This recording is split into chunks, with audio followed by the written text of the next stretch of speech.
आज भाजपमध्ये दोन माजी महापौरांचा प्रवेश होतोय, पण या सगळ्या प्रवेशाआधीच या सगळ्या प्रवेश प्रक्रियेला विरोध होताना आपल्याला बघायला मिळतोय। हे सगळे नेते आज भाजपमध्ये प्रवेश करणार आहेत, पण प्रवेशाच्या आधीच भाजप आमदार देवेंद्र फरांदे आणि भाजपचे काही कार्यकर्त्यांनी या संपूर्ण प्रवेशाला विरोध केलेला आहे। माजी महापौर असतील विनायक आंडे असतील, जयंत यतीन वाघ असतील आणि काँग्रेसचे ज्येष्ठ नेते आणि माजी नगरसेवक शाहू खैरे असतील, हे सगळे नेते भाजपमध्ये जात आहेत, पण त्यांच्या या सगळ्या प्रवेशाला विरोध होत आहे। आपण इतके वर्ष काँग्रेसमध्ये काम केलेलं आहे, पण आज भाजपमध्ये जात असताना विरोध होतोय। नाही, विरोध करावा लागतोय।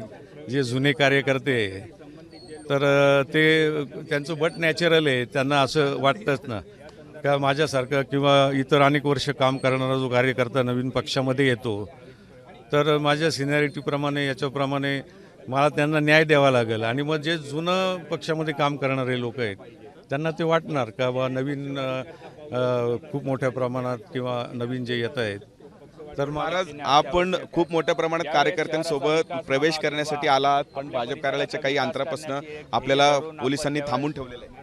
ते बंदोबस्ताचा एक भाग आहे, त्याच्यामुळं ते करावं लागणार आहे। आज एवढी मोठी गर्दी किंवा पक्षामध्ये एवढं मोठं इन्कमिंग चालू आहे, तर त्याच्यामुळे कुठेही हे येऊ नये ही त्यांची जबाबदारी आहे। विरोध का होते नेमका? आपण सगळ्यांशी चर्चा करून हे भाजपमध्ये जाणार होतं का, हे ठरलेलं होतं का, किंवा जर चर्चा झाली नंतर मग हे सगळं विरोध होतं? चर्चा झालेली होती, अनेक दिवस चर्चा करून सगळ्यांची संमती घेऊन आणि त्याच्यानंतर आम्ही प्रवेश करतोय। पण चर्चा झाल्यानंतर सुद्धा विरोध होतो। हा, तर तो अंतर्गत त्यांचा प्रश्न आहे, तो आम्ही कसं सांगणार काय। कुणाशी चर्चा झाली होती महाराज? सगळ्यांशी झाली होती, सगळ्या पदाधिकाऱ्यांशी। जे आमदार विरोध करतायत त्यांच्याशी चर्चा झाली? नाही, त्यांच्याशी नाही झाले। ते त्यांचं ते पक्षप्रमुख जे आहेत किंवा निवडणूक प्रमुख आहे त्यांनी सांगितलं तो आमचा विषय आहे। माजी महापौर जयंत यतीन वाघ सुद्धा आहेत। आज आपण भाजपमध्ये जात आहे, पण जायच्या आधीच विरोध होते। आपल्याला एक गोष्ट ज्ञात असेल की कोणत्याही पक्षात प्रवेश घेत असताना वरिष्ठ जोपर्यंत सांगत नाही तोपर्यंत स्थानिक पातळीवरचे नेते सुद्धा त्याबाबत संमती देत नाही।